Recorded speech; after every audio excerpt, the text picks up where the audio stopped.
invite attention of the Ministry for Industries and Production. I'll give you time after this agenda. Speaker Saab, we have an agenda for today, and I think that we've spent a lot of time talking about the issues earlier.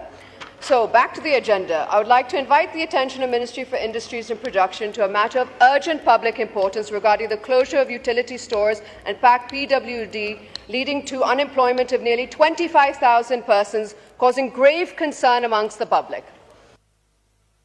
Ji, Minister for Industries. Sir, thank you very much. मैं बड़े clarity के साथ जिक्र करूंगा कि जो wind up करने वाली बात है यूटिलिटी स्टोर को या बंद करने वाली बात है, ऐसी कोई बात नहीं।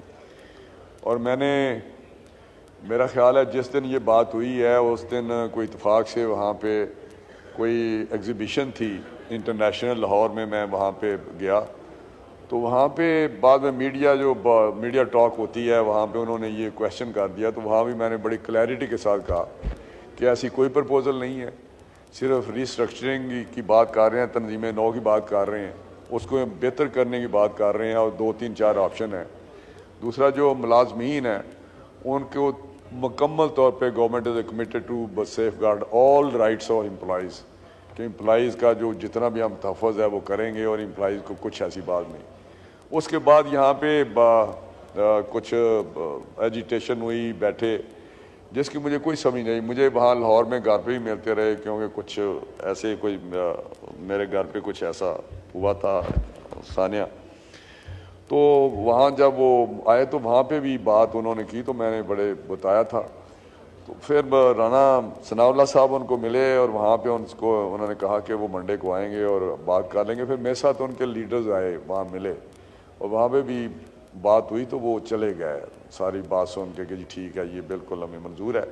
लेकिन रीस्ट्रक्चरिंग की जो बात करते हैं उस पर भी हमने कहा कि जितने भी स्टेक होल्डर्स हैं इंक्लूडिंग हमारे एम्प्लॉइज़ जो उनके लीडर हैं, आपको के साथ बैठेंगे और आपके इस मशवरे से आगे चलेंगे। और यूटिलिटी स्टोर की फ़ादियत है, ये एक एसेंशियल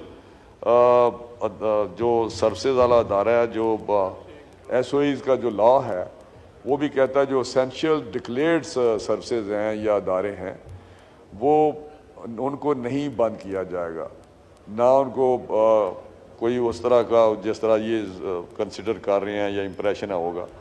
तो मेरा ख्याल है ऐसी कोई बात नहीं, लिहाजा इस पे जो ज़्यादा जो चली हुई है एक थोड़ी सी बेचैनी बड़ी हुई है, इसमें कोई शक नहीं, पब्लिक में भी है और एम्प्लॉइज़ में भी है, लेकिन इसको बंद नहीं किया जा रहा। सर ऑनरेबल आसिफा भुट्टो जरदारी साहिबा, you asked one question. Ji. I would welcome the government's decision to take back this decision of closure of utility stores, but I would like to say that this was part of a cabinet decision. So if the cabinet is going back on the decision of closure of utility stores, I would urge the honourable member to please take the House into confidence and show us the document showing proof that we will not be going down this trajectory. Thank you so much. Ji, Minister Saab. मेरा ख्याल है ये जो बात cabinet की हुई है वहाँ पे कुछ मैं शायद उधर नहीं था, लेकिन कुछ एक ऐसा लफ्ज़ आया जैसे लिखा है कि winding up along with other options. तो मैं as a minister incharge utility store मैंने बड़ी क्लैरिटी के साथ मुख्तलिफ स्टेजेस पे बात की है, मुख्तलिफ औकात में बात की है।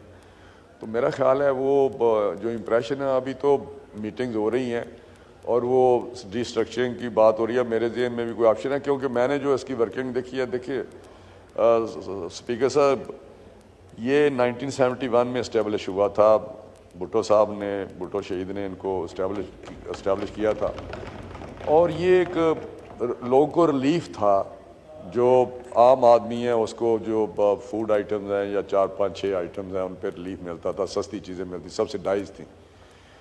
उसके बाद ओवर ए पीरियड बहुत सारे इदारे बने, जिस तरह बिशप है वो एक आ गया जो, और वो बहुत बड़ा एक उसका वॉल्यूम है और उसकी सेटअप है।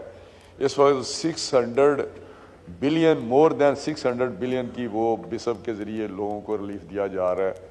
ये यहाँ तो मेरा हाल इस दफ़ा हमने इसके लिए जो सब्सिडी की रखी है अमाउंट वो 60 बिलियन है, 50 बिलियन जनरल सब्सिडी है, 10 है रमज़ान पैकेज का, वो ईसीसी ने अप्रूव की है। और फाइनेंस मिनिस्ट्री के वेबसाइट पे अब आज भी चल रहा है कि ECC approve the subsidy for utility store. अगर वो की है, ये 15 दिन की बात है, तो फिर उसको बाइंड अप करने की या बंद करने के लिए तो नहीं वो अप्रूव की। तो मैं समझता हूँ कि उसके बाद बैतुल माल भी आ गया, ज़कात कमेटियाँ भी आ गई, एक टाइम था ज़ियाउल हक का, उसके उस टाइम पे आई। तो अब बहुत सारे रिलीफ दिए जा रहे हैं, लेकिन यहाँ जो रिलीफ दिया जा रहा है, क्योंकि प्राइम मिनिस्टर बड़े फोकस थे इस रमज़ान शरीफ में भी, उन्होंने स्पेशल पैकेज दिया और वो खुद विज़िट करते रहे, सारे मिनिस्टर्स की उन्होंने ड्यूटियाँ लगाई कि आप डिफरेंट एरिया में जाएंगे और यूटिलिटी स्टोर चेक करेंगे कि चीज़ें मिल रही हैं, सही मिल रही हैं, सप्लाई हो रही है और सही कीमत में मिल रही है और क्वालिटी भी। वो खुद भी 5-6 जगह पे गए, इतने वो इंटरेस्टेड थे और आज भी उतने इंटरेस्टेड है रिलीफ के लिए जितने उस वक्त थे। तो मैं समझता हूँ इसका जो मैकेनिज़्म है वो भी बनाया जा रहा है कि क्या डिज़र्विंग लोगों को सही वो मिल रही है, कि जो सब्सिडी है, या मैं या दूसरे लोग या तीसरे लोग उसको या कोई और लोग उसको से फ़ायदा उठा रहे हैं। तो मेरा ये बेहतर चीज़ें की जा रही हैं, इसको बेहतर तरीके से आगे लेके जा रहा है ताकि लोगों को सही रिलीफ मिले, जिस मकसद के लिए 1971 में ये इस्टेब्लिश किया गया था। तो मेरा हाल है ये ऐसा कोई चीज़ नहीं है, चीज़ों को बेहतर किया जा रहा है, कमेटीज़ काम कर रही हैं और इसी पे नहीं और भी बहुत सारे इदारों पे काम कर रही हैं।